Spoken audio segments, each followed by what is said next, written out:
Steven Stamkos addressed the media on Friday, and the future Hall of Famer was very clear that he is all in on winning here in Nashville unless we're going to finish that sentence for you on today's Locked On Predators podcast.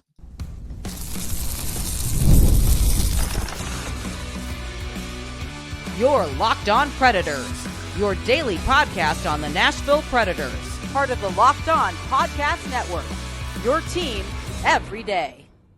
Welcome to the Locked On Predators podcast. Thanks so much for making us your first listen of the day. We are a part of the Locked On Podcast Network, your team every day. Want to kick off this Tuesday episode the way we kick off all of our episodes, and that is with a shout out to our Locked On Predators insiders and to our everydayers who tune in to talk Nashville Predators hockey with us.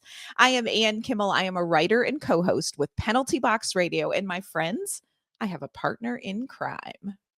You do. I'm Emma Lingan, and I'm the Predators site editor and reporter for the Hockey News.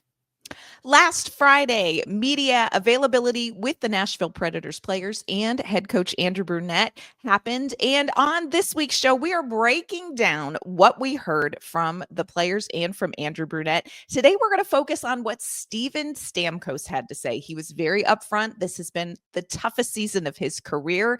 Today, we're going to share some of his comments from that media availability that gives insight into the challenges of this season for him and the one situation that Steven Stamkos does not sound keen about at all.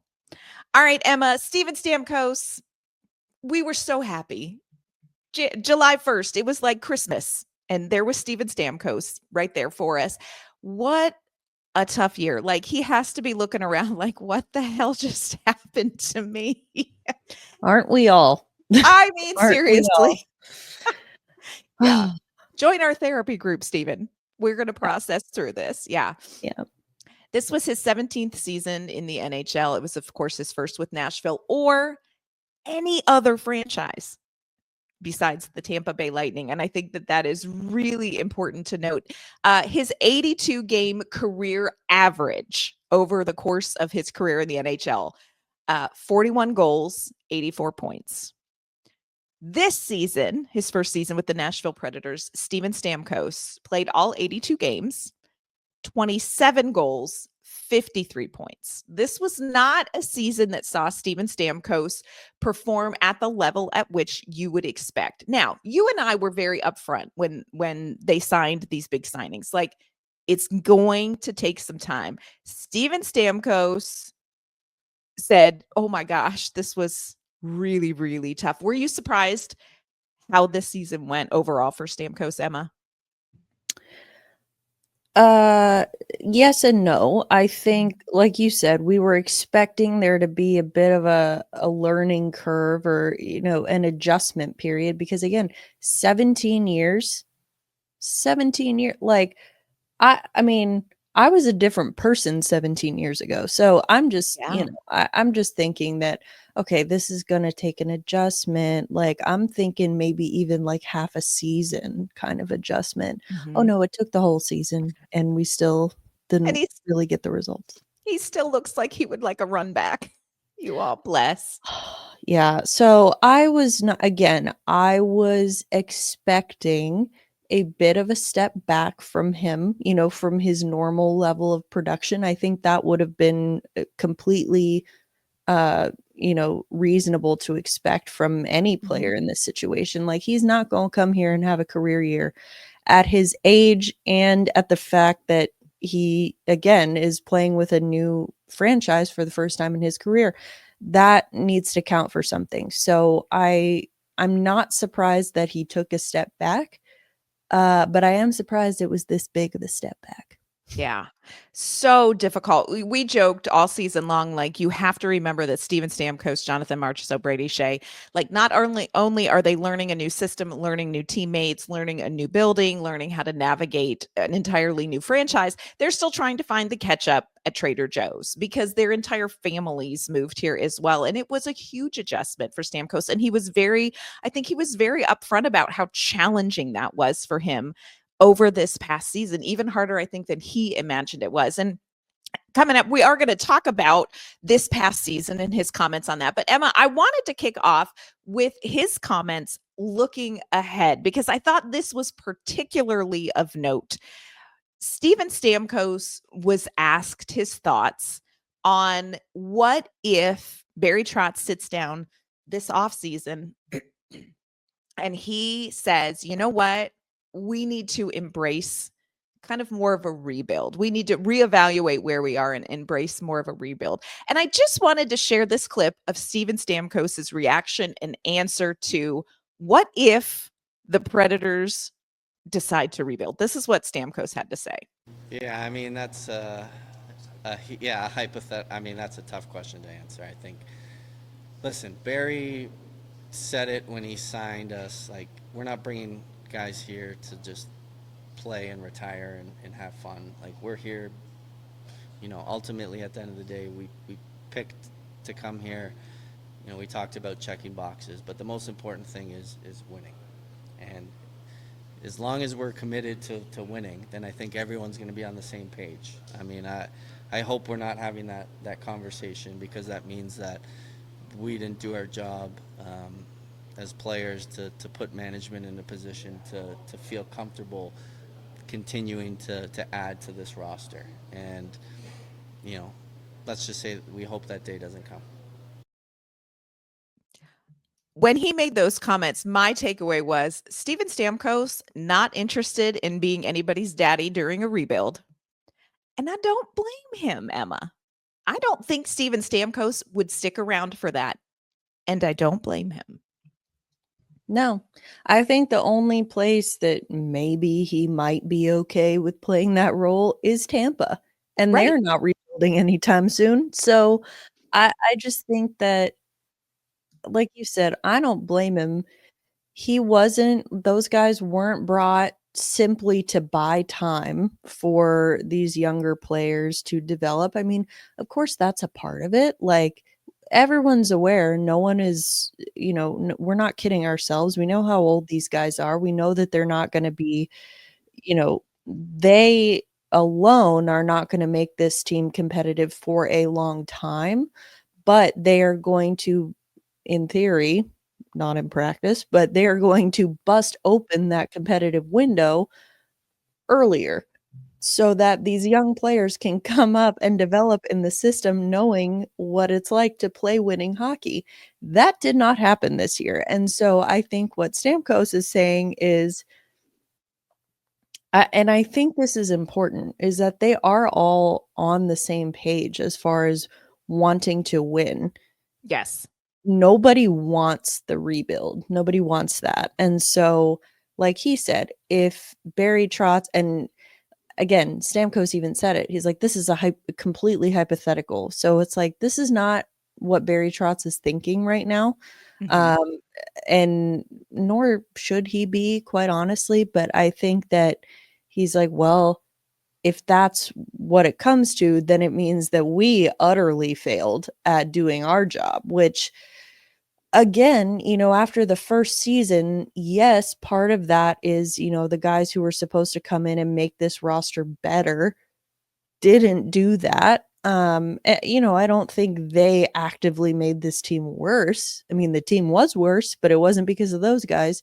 Right. So it's hard to say, but again, yeah, you could tell he was like, yeah, no rebuild, thanks. Yeah.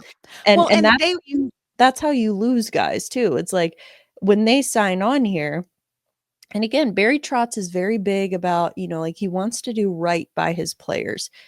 Look at the Ryan McDonough situation, like he wants to respect the wishes and, of the more senior players on the team. And so guys, that's important to him. So he is not going to BS any guys and be like, hey, come on, we'll win games. And then, not have a plan in place to actually win games. So if he promised Steven Stamkos and Jonathan Marchessault and Brady Shea that we are bringing you here to win games, and then they don't, then that's kind of on Trotz to do something about it. Yeah. And it is a different conversation having that we're going to embrace a rebuild, you can have that conversation with Roman Josi, Philip Forsberg, UC Saros. I don't think they would like it, but you can have that conversation on the one hand with those guys. It is different when you have just sold 365 days ago, less, but you know what I'm saying, Steven Stamkos, Jonathan Marchessault, and Brady Shea, come here to compete to win a cup. You sell them that, and every decision that Barry Trotz makes, he has to keep that in mind, because he either needs to fulfill that, which I agree with you is the right thing to do. I think it's the right thing to do, not just for the players. I think it's where the franchise is at. You've got to push for that right now, or you need to cut them loose, because they have no interest, nor should they at this season of their career, in their main role being mentor. That is something that is a benefit right now for the Nashville Predators, is that you have Fedor Svechkov playing with Steven Stamkos. You have Zachary Leroux playing with Steven Stamkos. Like, there is the benefit for the franchise to have Stamkos here. But your number one goal, if you are Steven Stamkos, Jonathan Marchessault, Brady Shea, you want to win a cup. And we talked about this yesterday. That 18-game point streak convinced a lot of people that Nashville could be a cup contender. This season, it looks like, oh, dear God, no. But Barry Trotz is going to have to do something this offseason to either keep that word with those players, or he's going to have to let them go, because they're not going to stick around for a rebuild. And I don't blame them. That's just not where they're at. Coming up, Steven Stamkos shares some very frank thoughts on the position that he is interested in playing going forward. Today's episode is brought to you by Wonderful Pistachios. Are you looking for a snack that is both delicious and nutritious?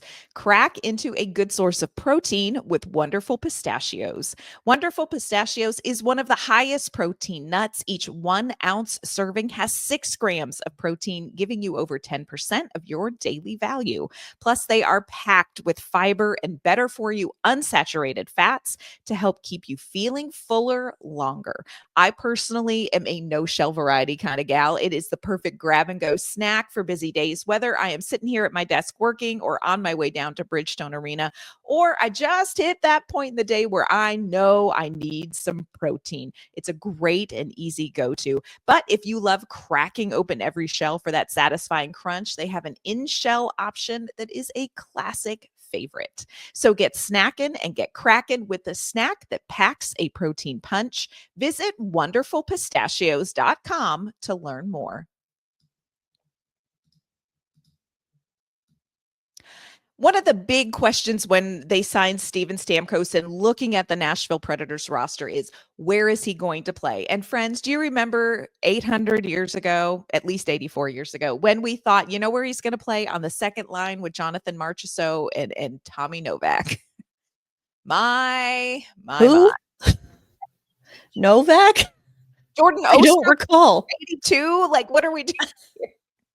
Oh my gosh, it seems so long ago when we had hope. Oh, yeah.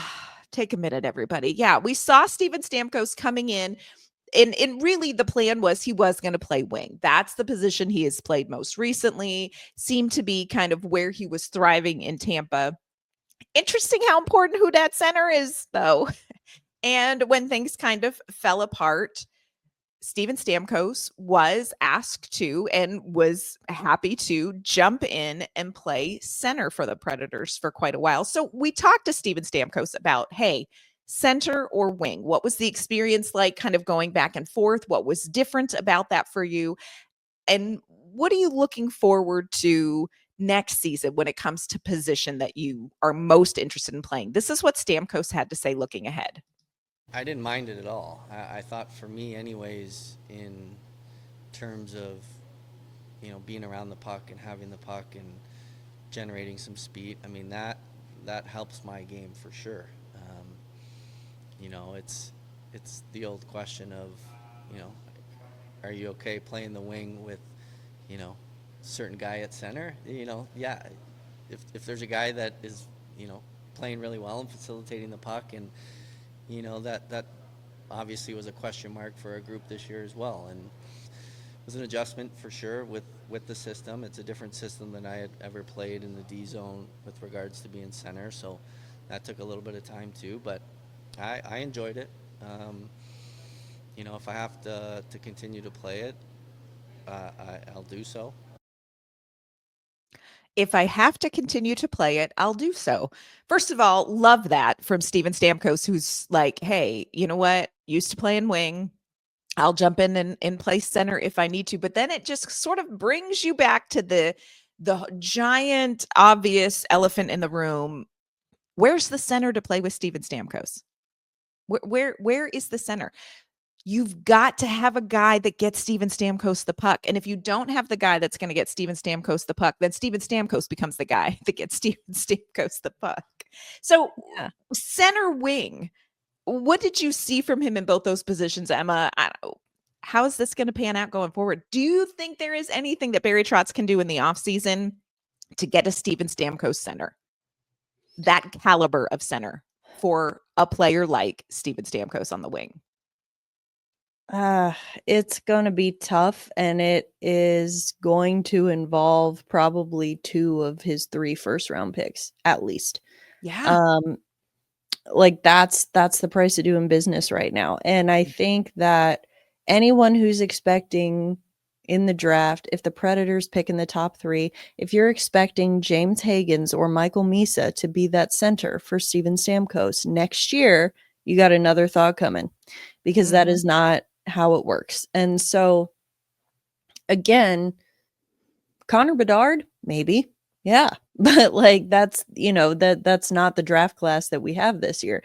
Yeah. And I think that I found that interesting, where he was like, yeah, if there's a good center playing center, then but it's like, it was so funny because it's like, well, and if there isn't, then I'll just do it myself. Like, I will take matters into my own hands, which I don't think was like oh, I'm the best and I'm not a team player, so I'm just going to do it myself. I think it was mostly like, listen, I want to do what's going to see. I'm doing this Stamkos thing where I say, listen. He does that with all of his answers. It's like, okay, man, we're listening.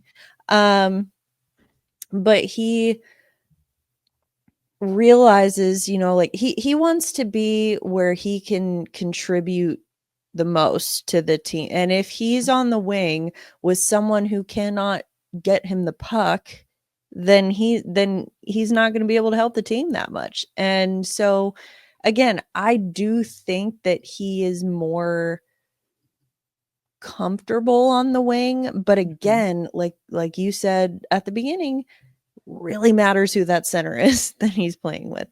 It does. And I love that he is willing to do that. And here's what I will say, just my own eye test observation when Stamkos played center this season. You saw his speed. You saw that high hockey IQ. You saw Steven Stamkos at center, because when he was on wing, but he didn't have the guy to help him be Steven Stamkos on the wing. It's not that he's not good. It's that he didn't have the guy to execute as Steven Stamkos is wont to do on the wing.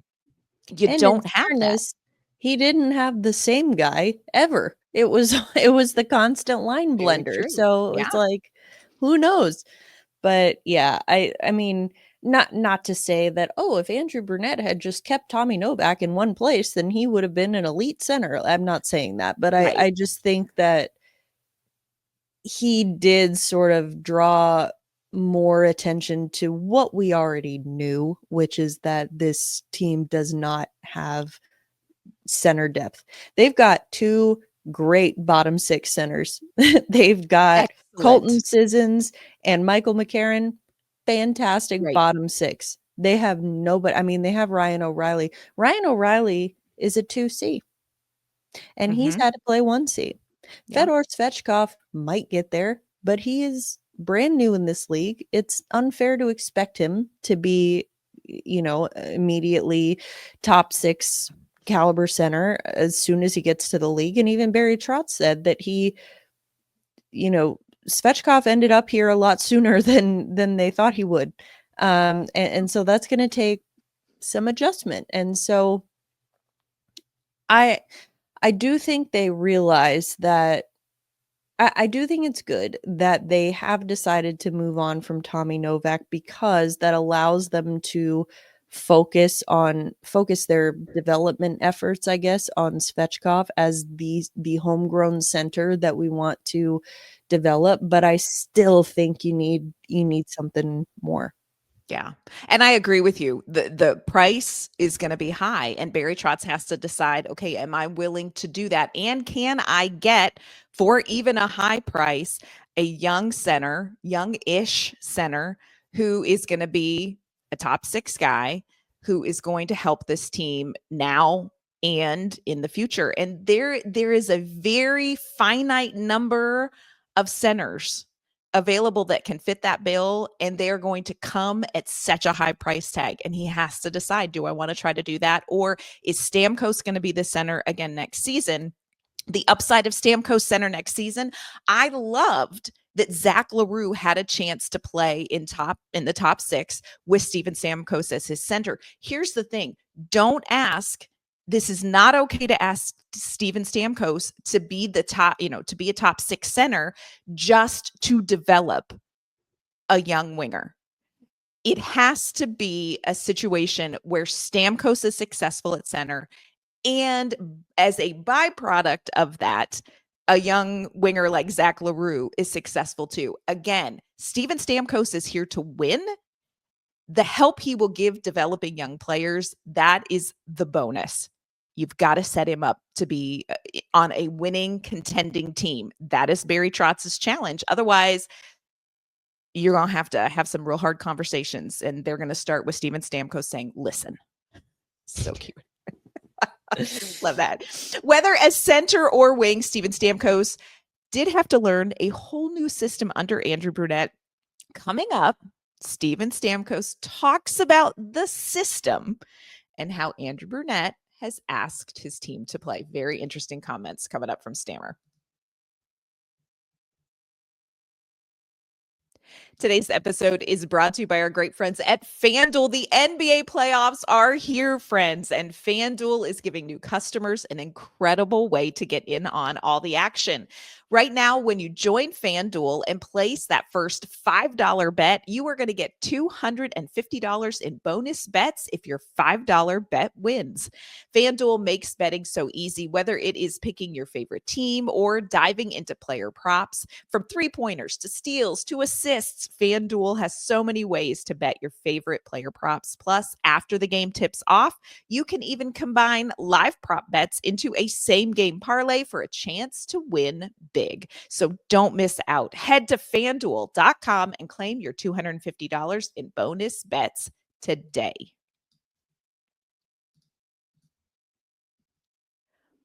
So, Emma, here it is. It's the $1 million question. It's the question that we asked a lot of the players. We asked about the system. We asked about coaching. So what did Steven Stamkos have to say about Andrew Brunette's system? Here's part of his comments. When you're talking about systems, was it new for a lot of us? Absolutely. Is there things that can be tweaked, I think, to help out the group that we have now? That's the challenge. Is every year there's different players on teams that, you have to try to figure out what works. You have to see what works, what doesn't work, and then kind of evolve around that. So that takes some time, that takes some thought. So I think, is there one thing that's glaring that needs to be changed? I'm not sure if there is, but there certainly can be tweaks, and that's why you have those relationships with the leadership group and the coaches, and you try to feel out that process. And this year obviously was a tough year, so I'm sure things will be talked about behind the scenes. So, Emma, let's translate. Here's what I love, the blessing and the curse of talking to Steven Stamkos. First of all, Steven Stamkos, I will say, very authentic. You can ask him a question and he's going to give you a really thoughtful, honest answer, but he does it in such beautiful captain speak because that's the language he is fluent in. And so you have to wonder, okay, what are you really saying to me, Steven Stamkos? When you hear those comments, what's Steven Stamkos really saying to us? Listen. Now fill in the rest of it. Listen, I think, and we are going to, spoiler, we are going to spend tomorrow's episode talking about Jonathan Marchessault, but just as a little sneak peek into that, I think that Steven Stamkos's comments about the system and needing to potentially adjust or make tweaks around the group that they have is a very diplomatic way of, like you said, captain speak, of saying sort of what Jonathan Marchessault said, which was less diplomatic, more straightforward. He is not fluent in captain speak. Not that he's not a great leader, but he just says things his own way. Yes, for those of us who are not fluent in captain speak, I thought it was very interesting that Jonathan Marchessault said something very similar, although he did it in a way where he was comparing Andrew Brunette to his former coach with the Vegas Golden Knights, Bruce Cassidy. And the thing that he said about how Bruce Cassidy was the best coach that he's ever played for, he said, yes, we would butt heads at times, but he adjusted. And that seemed to be the biggest thing that Jonathan Marchessault highlighted in talking about why Bruce Cassidy was the best coach he'd ever played for. And I thought, I think, well, we heard from Stamkos first and then heard from Marchessault. And as soon as Marchessault said that, I was like, oh, wait, yeah, Stammer said something like that. He said something about making tweaks around the players that they have. He just said it in a much gentler way. And I think that is very interesting because it sort of confirmed a lot of what we had been sort of suspecting, but didn't really have any proof for it, that, you know, that Andrew Brunette was not adjusting his system. I mean, look, you don't want to scrap the entire thing, and because then, you know, the system is what makes Brunette, you know, that's his calling card as a coach. And I think it works really well with certain teams and not with others. And so I think that it's not like you have to scrap it entirely, but I do think you need to be able to. And so we were all kind of like, oh, you know, we even said this last year, that it's like, oh, he doesn't really have the group he needs. You know, you need to coach the players you have, not the players you want to have. And now it's coming up this year in a different way. So I do think that was very interesting, and we'll get more tomorrow into what Marchessault said. But y'all are going to hear from Marchessault tomorrow. Yes, but I do think that was very very interesting, and I think it would be easy if you were listening to Stamkos, you might miss it. But I'm like, when he said, well, you know, are there adjustments that could be made? Sure. It's like, yes, there are. And Marchessault certainly thinks so. And so, you know, you have to know that behind closed doors, you know, if they're saying those things to the media, what are they saying to Barry Trotz? Yeah. Right. Yeah. I really liked that answer from Stamkos. And I am with you. When you don't want to read too much into something, you know, because this was one comment. I think Stammer was with media for almost 20 minutes. Bless his heart. Crowns in heaven, Steven Stamkos, for hanging with us. But what he said, and I think his emphasis on the tweaks, it's a good system if you can tweak it. I think take that away. When Steven Stamkos, who is a cup winner, who has been a captain of a very successful team, when he speaks, you listen. And you take a minute to digest what has he said in his really nice, less Jonathan Marchessault way. And what does it mean? And I think, you know, if Steven Stamkos is finding his voice in the leadership group and with the coaching staff and with the media to say this, I weigh it out, because Steven Stamkos is telling you something. As Emma mentioned, tomorrow's show, it is Marchessault Wednesday, and y'all are not going to want to miss this. One of my favorite things about Jonathan Marchessault Jonathan Marchessault says the quiet part out loud, and not in a way that is rude, but he just says the quiet part out loud. And again, we're going to play that comment that Emma's referring to, where he sort of says the quiet part out loud. We're going to tell you his thoughts on the season going forward and what it was like for him to struggle so much this season. Really interesting, honest conversation, very honest conversation with Jonathan Marchessault. We're going to talk about that on tomorrow's show as well. And again, still waiting to hear from Barry Trotz. We're going to hear from him sometime this week on his thoughts on the past season. And I suspect his thoughts moving forward, including who's going to be behind the bench. So we're waiting to hear from that. So stick with us because we're going to have all of that information for you. Emma, before we log off today on Steven Stamkos Tuesday, will you let everyone know where they can find you and your work?